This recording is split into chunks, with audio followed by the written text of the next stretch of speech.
Áudio dos ensinamentos de Meixo Sama, culto mensal de fevereiro de 2023. Elos espirituais. Até agora a expressão elos espirituais tem sido pouco utilizada, talvez por ainda não se conhecer sua importância e também pelo fato de eles serem visíveis e mais rarefeitos que o ar. Entretanto, não se deve menosprezar a influência que eles exercem tanto nas coisas como no ser humano. Os elos espirituais são a causa da felicidade e da infelicidade humana. Em sentido amplo, influenciam até mesmo a história. Portanto, é imprescindível que as pessoas conheçam seu significado. Antes de mais nada, quero esclarecer que minha explicação sobre os elos espirituais é ciência, religião e também um conhecimento que existirá no futuro. O princípio da relatividade de raios cósmicos e todas as questões referentes à sociedade e ao indivíduo, enfim, tudo se relaciona com os elos espirituais. Vejamos a relação existente entre eles e o ser humano. Tomemos como exemplo o próprio leitor. Não se pode calcular quantos elos espirituais estão ligados a ele.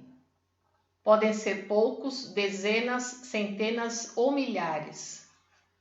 Há elos espirituais grossos e finos, compridos e curtos, corretos e incorretos que constantemente exercem alguma influência e provocam mudanças no ser humano.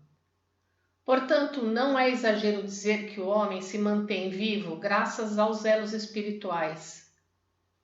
Entre estes, o mais grosso é o que existe entre o casal, a seguir o que existe entre pais e filhos, entre irmãos, entre tios e sobrinhos, entre primos, amigos, conhecidos, etc., tornando-se nessa ordem cada vez mais fino.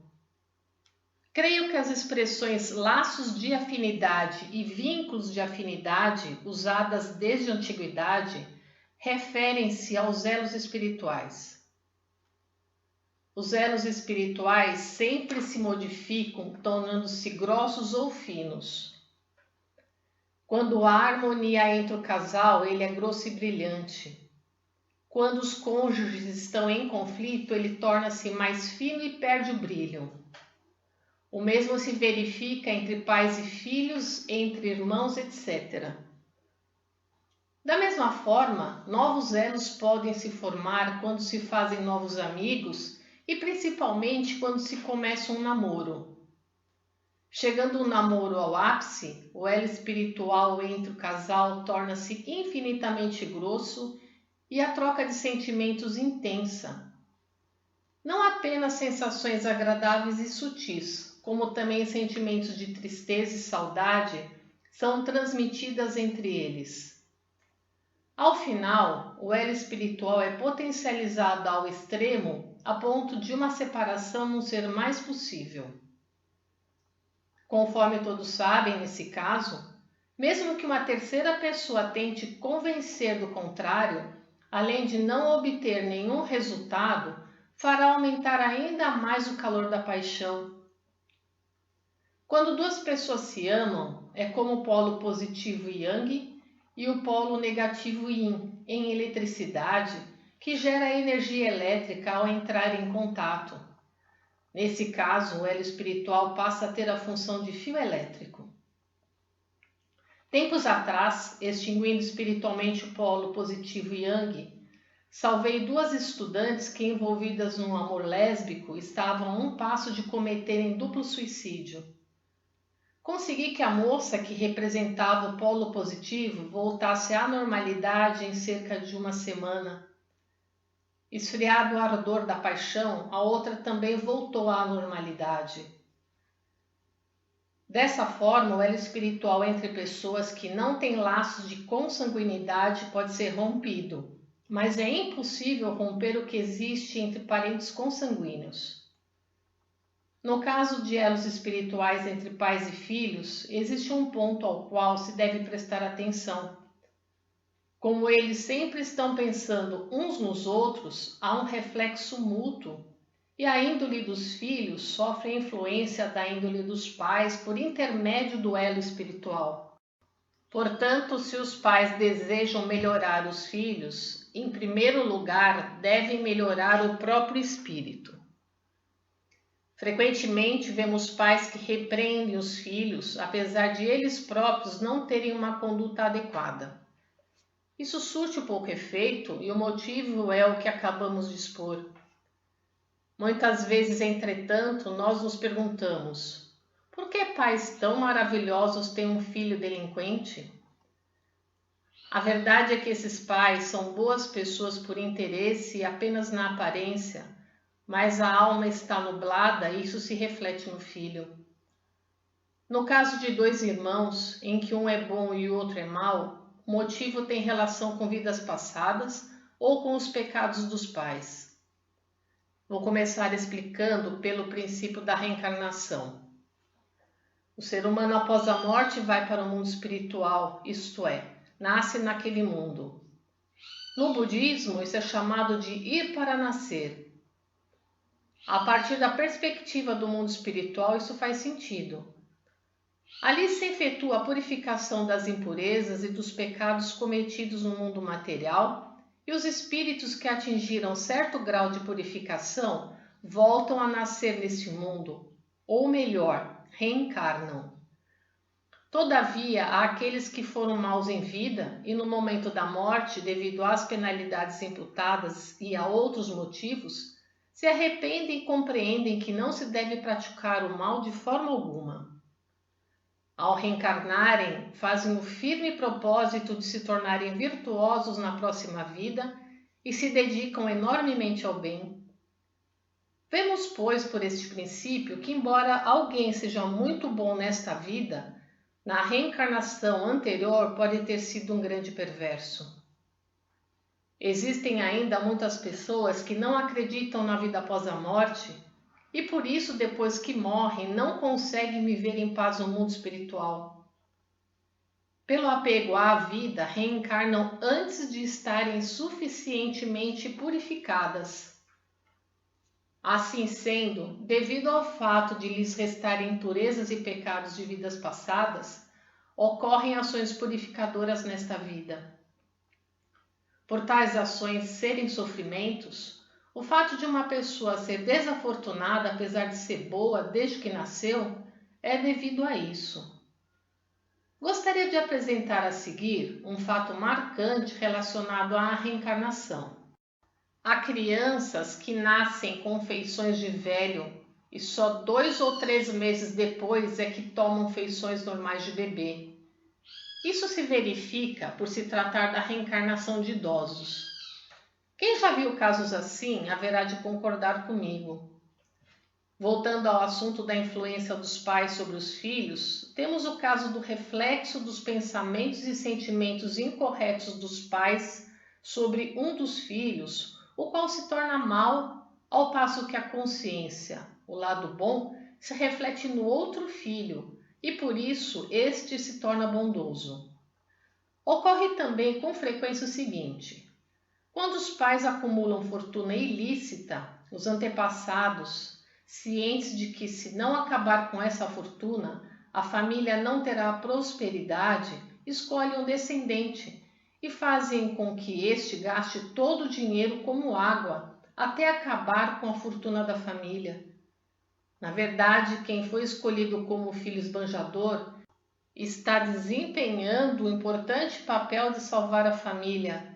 Desconhecendo essa verdade, as pessoas acham que tal filho é um desvirtuado que acabou com a fortuna dos pais. Contudo, na realidade, ele é digno de pena. O ser humano está ligado por elos espirituais não só aos parentes e amigos vivos, mas também aos que se encontram no mundo espiritual. Existem ainda o elo espiritual que se liga às divindades do bem e aquele que pertence às divindades do mal. Evidentemente, as divindades do bem estimulam a prática do bem e as do mal a prática do mal. O ser humano é manejado constantemente pelo bem ou pelo mal. O espírito que foi purificado até certo ponto no mundo espiritual é escolhido como espírito protetor guardião, o qual protege a pessoa confiada à sua guarda por meio do elo espiritual.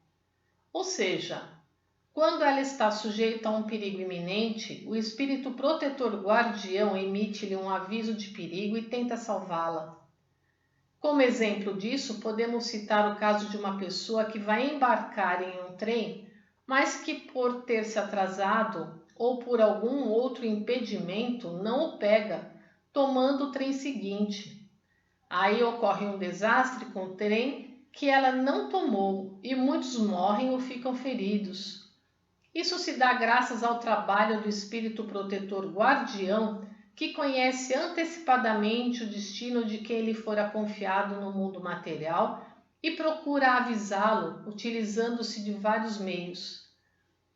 A quantidade de elos espirituais varia de acordo com o grau de influência da pessoa. Vejamos exemplos de pessoas que os possuem em grande número. Numa família, o responsável possui elos espirituais com familiares, empregados, parentes e amigos. Tratando-se do presidente de uma firma, este possui elos com todos os funcionários. Se for pessoa pública, por exemplo, representante de bairro, subprefeito, prefeito, governador, primeiro-ministro, presidente ou monarca, todos possuem elos espirituais com aqueles que estão sob sua administração ou governo. Quanto maior a influência da pessoa, maior o número de seus elos espirituais. Sendo assim, o caráter de um líder deve ser nobre, pois se sua alma estiver nublada, isso se refletirá sobre o grande número de pessoas atuando maleficamente sobre suas ideias. O primeiro-ministro de um país, por exemplo, deve ser uma pessoa de caráter ilibado e de muita sabedoria. Caso contrário, o pensamento do cidadão se degrada, a moral relaxa, o número de criminosos se torna-se cada vez maior e a responsabilidade de tudo isso caberá aos governantes. Os educadores, em especial, cientes de que seu caráter se reflete sobre os alunos por meio dos elos espirituais, devem tornar-se pessoas dignas de exercerem com honradez sua profissão, procurando constantemente polir a alma. Especialmente os religiosos, como o fundador de uma religião, seu presidente e seus sacerdotes, devem ter em mente que, por serem reverenciados como divindades por um grande número de fiéis, sua alma possui um notável poder de influência sobre as pessoas. Se praticarem atos condenáveis, aproveitando-se de sua posição, tais atos se refletirão no conjunto dos fiéis e a decadência dessa religião será inevitável. Casos como esses são do conhecimento de todos. No entanto, os elos espirituais não se limitam aos seres humanos. As divindades também se ligam aos seres humanos por meio dos elos. A diferença é que os elos que nos chegam das divindades são de uma luz intensa.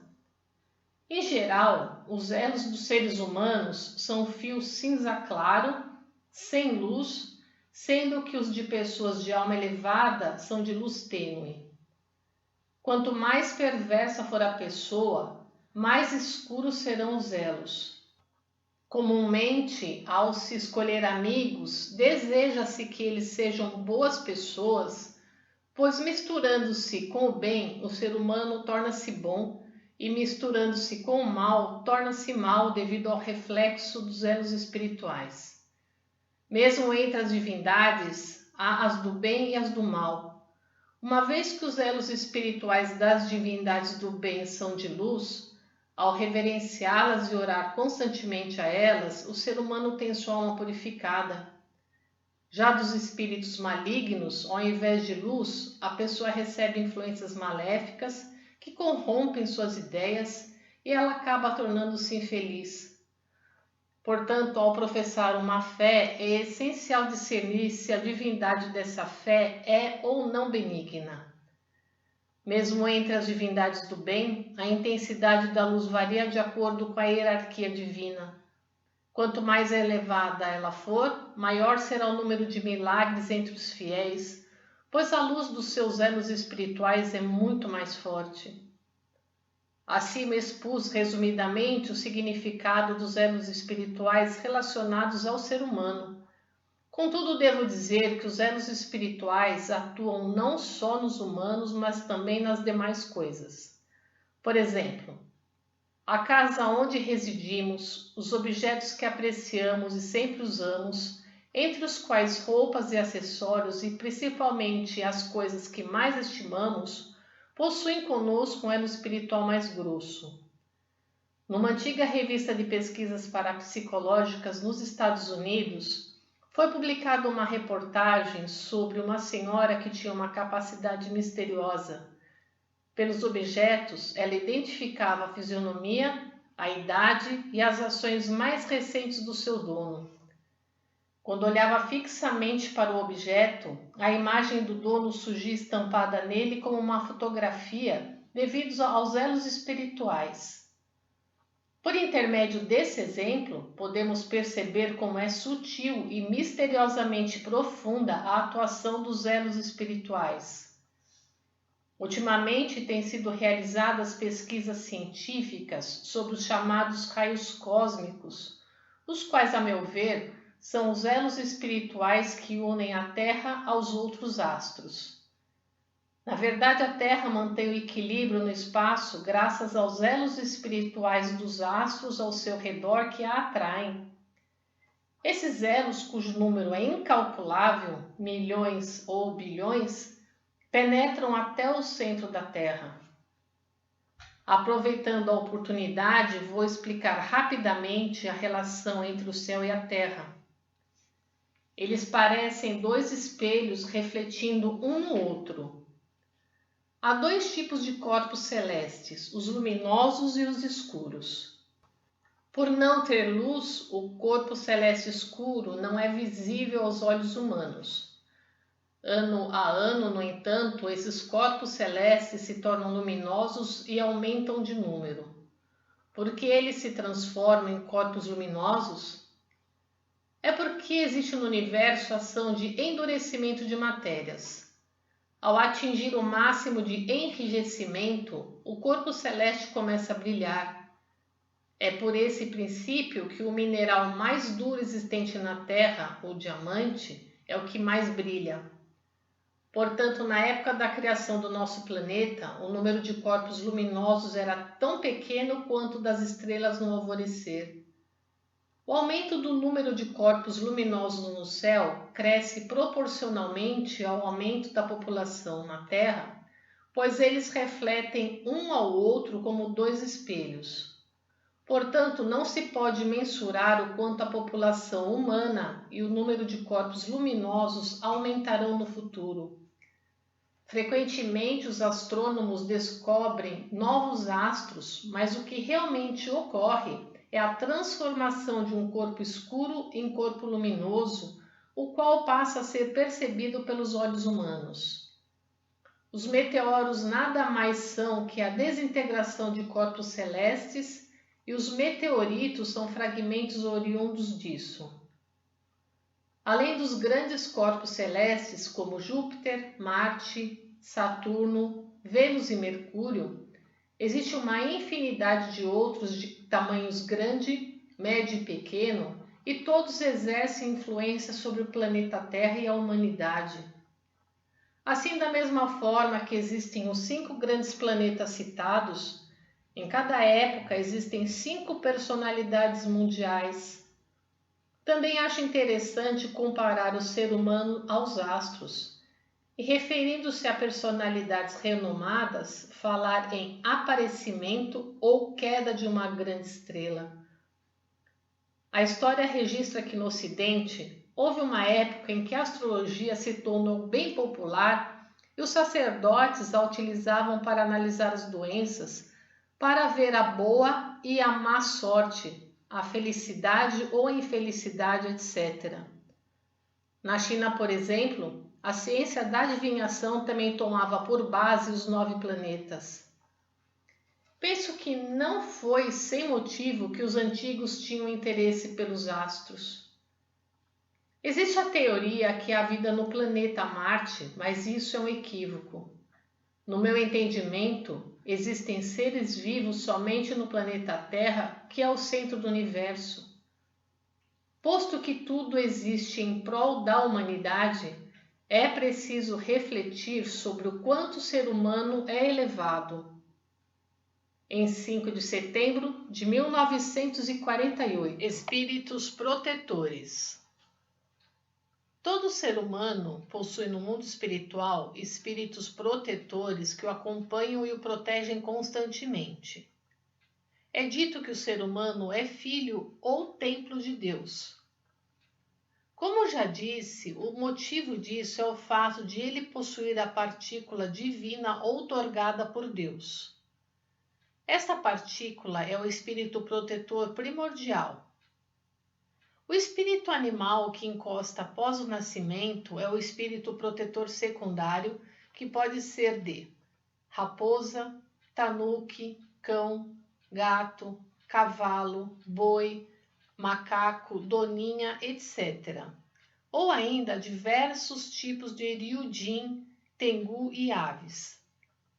Geralmente é atribuída à pessoa uma espécie de animal, mas em casos raros podem ser 2 ou mais. Eu imagino que as pessoas da atualidade dificilmente acreditem nisso e devem até mesmo zombar. Contudo, por meio de inúmeras experiências, cheguei à conclusão de que se trata de uma realidade incontestável. O espírito protetor primordial a que me referi há pouco é a bondade inata do ser humano, é o seu lado bom. O espírito protetor secundário, ao contrário, é o mal, é o pensamento maligno. No budismo, o bom coração é denominado Bodai-shin, compaixão e sabedoria, ou Bushin, misericórdia búdica, e o pensamento maligno de Bono, desejos mundanos. Além desses 2 espíritos protetores, primordial e secundário, existe o espírito protetor guardião. Trata-se do espírito de um ancestral. Assim que uma pessoa nasce, um espírito que for escolhido entre seus ancestrais recebe a missão de protegê-la. Via de regra, é o espírito humano, mas também podem ser espíritos humanos que assumiram a forma de ryujin, raposa, tengu, etc. Por exemplo, meu espírito protetor secundário é o caraço tengu e o guardião Oryujin. Muitas vezes, diante de um perigo iminente, a pessoa é salva milagrosamente, recebe sinais, tem avisos por meio de sonhos ou pressentimentos. Tudo isso é a atuação do espírito protetor guardião. O mesmo se pode dizer em relação à inspiração recebida pelos artistas no momento da criação e pelos inventores quando estão concentrados em seus estudos. Da mesma forma, Deus atua por intermédio do espírito protetor guardião, tanto na realização dos desejos corretos do ser humano, quanto no caso de recebimento de graças por meio da fé. As antigas expressões, a sinceridade transmite aos céus e o coração sincero transmite-se a Deus, indicam que Deus concede suas bênçãos por intermédio do espírito protetor guardião. Em 5 de fevereiro de 1947. Extraído do livro Alicerce do Paraíso, volume 3, página 18. Conheça toda a playlist da arte, da religiosidade e da filosofia. Democratizando a Arte TV no YouTube, o canal do Belo, o canal de todas as artes. Faça a sua dedicação virtual compartilhando os áudios dos ensinamentos de Meixo Sama. Compartilhe o Belo. A missão do ser humano. Toda pessoa veio à Terra com a missão de auxiliar na concretização das condições ideais do planeta, de acordo com o plano divino. Quando vivemos em conformidade com esse plano, a saúde, a felicidade e a paz serão atributos intrínsecos da vida cotidiana. Elas são nossos direitos inalienáveis. Esta é a verdade imutável. Todavia, ninguém está livre das máculas espirituais transmitidas de geração a geração, bem como das máculas geradas pelos próprios pensamentos e atos errôneos. Além disso, existem as substâncias artificiais, consciente ou inconscientemente introduzidas no corpo, que aumentam as máculas e, consequentemente, o sofrimento. Enquanto cada um de nós não se libertar, purificando-se através da compreensão e da sabedoria, continuaremos sofrendo. Contudo, falando de um modo geral, aqueles cujo pensamento e atos estão focados na dedicação não necessitam afligir-se durante o período de transição da noite para o dia, porque são necessários ao plano cósmico evolutivo. A respeito do espírito da palavra. Na Bíblia está escrito: no princípio era o Verbo. Todas as coisas foram criadas por meio dele. Isso se refere à ação do espírito da palavra. Vou explicar a respeito partindo do seu ponto fundamental. Evidentemente, o espírito da palavra é formado e emitido por meio da voz, da língua, dos lábios e dos maxilares. A origem dessa emissão é o pensamento, sonem, expresso por meio da palavra. O sonem é a expressão da vontade. Falando de forma compreensível, o sonem entra em ação para expressar alguma vontade surgida no íntimo do ser humano. Naturalmente, a atividade do sonem inclui ainda o discernimento do certo e do errado, do bem e do mal, do sucesso ou do insucesso, entre outros. A síntese disso vem a ser a sabedoria. O espírito da palavra é que dá forma à vontade e ao discernimento, entre outros. A ação é que concretiza o espírito da palavra. Por esse princípio, é correto considerar que haja 3 etapas: o sonem, o espírito da palavra e a ação. Dessa maneira, o sonem pertencem ao mundo oculto, o espírito da palavra ao mundo do espírito da palavra e a ação ao mundo material. Em outras palavras, o espírito da palavra é o intermediário entre o oculto e o manifesto. Pode-se dizer que ele é o mediador entre o pensamento e a ação. Creio que assim puderam compreender a importância do espírito da palavra. O espírito da palavra assemelha-se ao operador de marionetes, manipula livremente deuses e demônios. Irritar as pessoas ou fazê-las rir, preocupá-las ou tranquilizá-las, entristecê-las ou alegrá-las, provocar o conflito ou a paz, obter sucesso ou fracassar, tudo depende do espírito da palavra. Portanto, utilizá-lo de forma leviana é muito perigoso. Manejá-lo habilmente não passa de uma simples técnica, tal como a de um comediante ou de um contador de histórias. Se na essência do espírito da palavra não houver força capaz de manifestar determinada influência, ele perde seu sentido. Mesmo em se tratando de força, há distinção entre a força do bem e a do mal. Em outros termos, o espírito da palavra do mal gera pecados, enquanto o espírito da palavra do bem cria virtudes.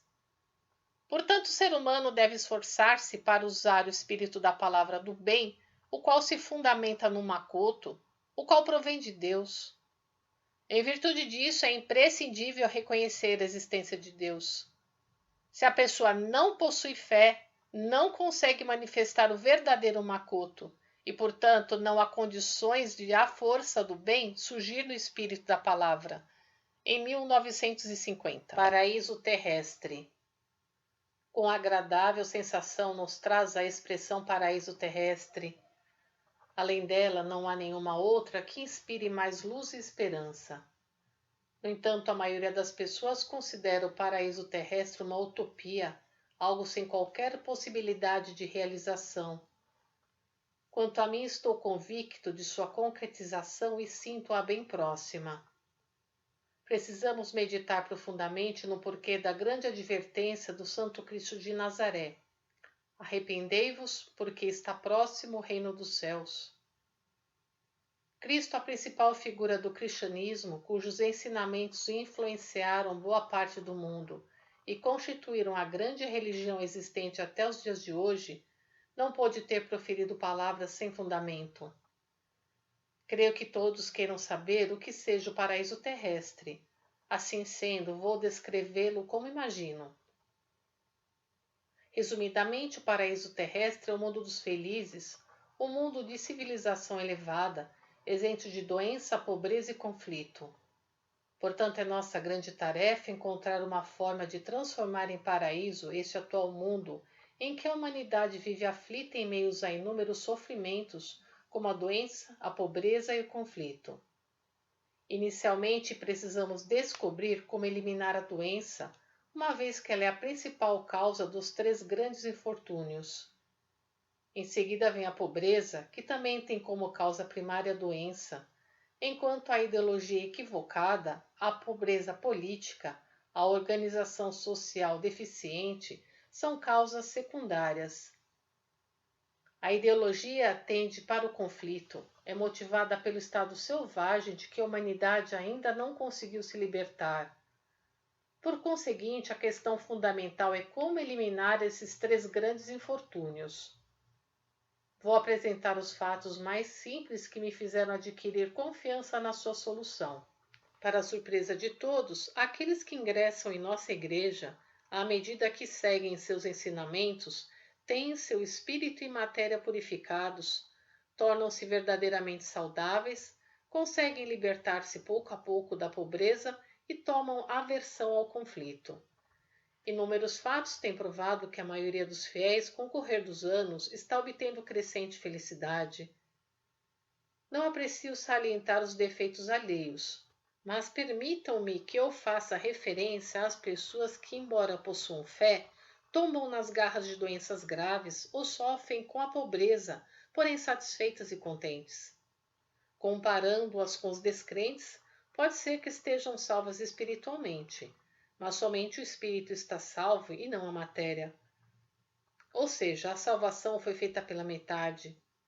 A verdadeira salvação deve abranger o espírito e o corpo físico.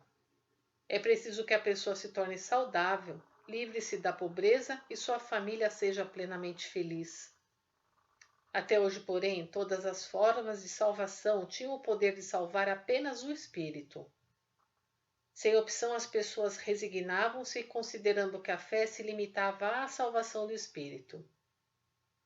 A comprovação disso está nos religiosos que afirmam que a fé que busca graças recebidas nesta vida é de nível inferior. Trata-se de uma concepção estranha, pois não há quem não aspire a graças nesta existência. E ainda, se alguém se queixa do sofrimento da doença, é estranho dizer-lhe que o ser humano deve superar a vida e a morte. Ora, ninguém é capaz de tal superação. Admitir que conseguiu tal coisa é enganar a si próprio. Um episódio relacionado à história do mestre Sou Rotakuan, monge zen budista, é bem ilustrativo. Quando ele estava à beira da morte, cercado de pessoas, alguém lhe solicitou que redigisse suas últimas palavras. Deram-lhe papel e pincel. Takuan escreveu: "Não quero morrer."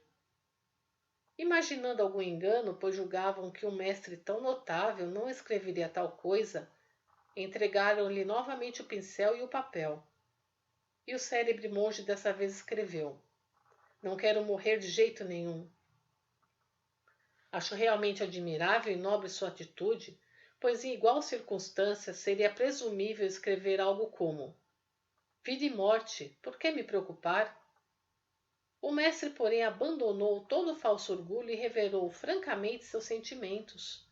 Isso merece consideração, porque um monge célebre comumente não agiria assim. Na sociedade há muitas pessoas que, almejando salvar o próximo, fazem autopropaganda, apesar de ainda não viverem livres dos 3 infortúnios, doença, pobreza e conflito. A intenção pode ser boa, mas não é a forma ideal. Isso porque somente após termos conseguido nossa salvação e felicidade é que devemos pensar em conduzir à fé outras pessoas que vivem uma vida infernal para que também se tornem felizes como nós. Dessa forma, a divulgação surte 100% de efeito, pois nossos semelhantes sentir-se-ão atraídos ao presenciar nosso estado de felicidade. Eu mesmo não tinha coragem de difundir a fé messiânica antes de me encontrar em boas condições. Após ter sido abençoado com inúmeras graças divinas e conseguido me tornar verdadeiramente feliz, tomei coragem para divulgar os ensinamentos. Se considerarmos que o paraíso terrestre é o mundo dos felizes, concluiremos que no lugar onde as pessoas se reúnem e se tornam felizes, está estabelecido o paraíso terrestre. Coletânea Assuntos sobre Fé, em 5 de setembro de 1948. Compartilhe os ensinamentos de Meixo Sama.